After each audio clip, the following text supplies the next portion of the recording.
RTV app వార్తల్ని క్షణాల్లో చదివే అవకాశం ఉంటుంది. ఒక న్యూస్ పేపర్, ఒక టెలివిజన్ ఛానల్ మీ చేతుల్లో ఎప్పుడు ఉంటాయి. వీరేష్, మేము ఎంఎస్ నగర్ సంపూర్ణ నగర్ నుంచి మేము వరసిద్ధ వినాయక యువక మండలి నుంచి మాట్లాడుతున్నాం. మేము ప్రతి సంవత్సరం ప్రత్యేకంగా ఏదో ఒకటి ఆలోచించి ఈసారి తామర పువ్వు విత్తనాల వినాయకుని చేసినాము. మాకు ఈ వినాయకుని తెచ్చుకుని 30,000 విత్తనాలు వినాయకుని అయింది. ఇవి తమిళనాడు నుంచి తెచ్చుకున్నాము.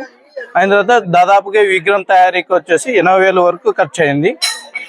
అయిన తర్వాత 3 రోజులు ఈరోజు పూజ స్టార్ట్ అయింది, కార్యక్రమం ఉంది. రేపు అన్నదాన కార్యక్రమం ఉంటుంది. అయిన తర్వాత ఎల్లుండి పిల్లలు మెయిన్గా వచ్చేసి మా పిల్లలు బాగా కష్టపడినారు, సహకరించి బాగా కష్టపడి రాత్రింబవళ్ళు కష్టపడి తయారు చేసినారు.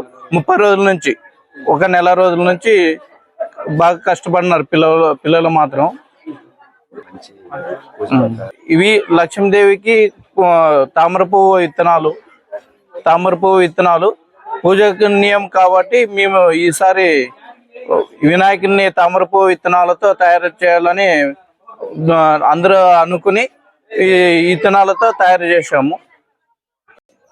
మాది ఎమ్మిగనూరు సోపనగర్ వరసిద్ధి వినాయక యువక మండలి.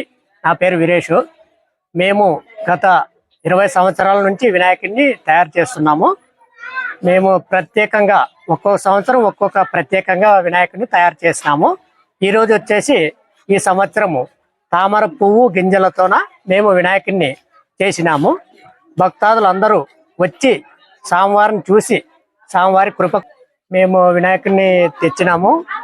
వినాయకుని విత్తనాలు వచ్చేసి తమిళనాడు నుండి తెచ్చినాము. మొత్తం విత్తనాలు 30,000 వరకు పట్టినాయి వినాయకునికి.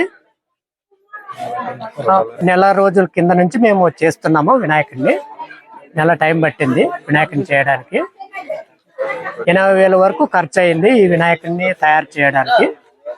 పూజా కార్యక్రమం అయిపోయింది. రేపు మధ్యాహ్నం అన్నప్రసాద వితరణ జరుగుతుంది. వారి ఊరేగింపు అంగరంగ వైభవంగా ఊరేగింపు మరియు నిమజ్జనం జరుగుతుంది. మహాపరమగురుభ్యో నమః. శ్రీమన్మహాగణాధిపతయే నమః. అందరికీ ముఖ్యంగా వినాయక చవితి సందర్భంగా అందరికీ ఈ యొక్క వినాయక చవితి శుభాకాంక్షలు. భక్తాదులందరికీ కూడా ఎమ్మిగనూరు పట్టణంలో వినాయక చవితి సందర్భంగా సోపనగర్ కాలనీలో ఉన్నటువంటి ఈ యొక్క వరసిద్ధి వినాయక యువక మండలి ఆధ్వర్యంలో ప్రతి సంవత్సరము అనగా 21 సంవత్సరాలుగా దాదాపుగా 21 సంవత్సరాలుగా కూడా ఈ యొక్క వినాయకునికి పూజా కైంకర్యాలు అనేవి చేస్తా ఉన్నారు.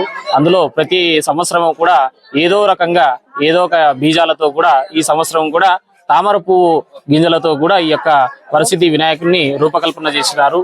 35,000 యొక్క తామర పువ్వు గింజలతో ఈ యొక్క స్వామివారిని కొలువు తీరడం జరిగింది. అందులో ఈ యొక్క వినాయక చవితి సందర్భంగా ప్రజలు సుభిక్షంగా సుఖ సంతోషాలతో వ్యవసాయంగా గాని ఆర్థిక పరంగా గాని అన్ని రంగాల్లో కూడా రాణించాలని ఆ యొక్క మహాగణపతి యొక్క అనుగ్రహాలు ఆ యొక్క ఆశీస్సులు సదా ఈ యొక్క ప్రజలపైన ఎల్లప్పుడూ కూడా ఉండాలని ఆ యొక్క వరసిద్ధ వినాయక స్వామిని ప్రార్థన చేస్తున్నాం. మరిన్ని వీడియోస్ కోసం ఛానల్ ని సబ్స్క్రైబ్ చేయండి. లేటెస్ట్ అప్డేట్స్ కోసం వాట్సాప్ ఛానల్ ని ఫాలో చేయండి. అండ్ లింక్ డిస్క్రిప్షన్ లో ఉంది.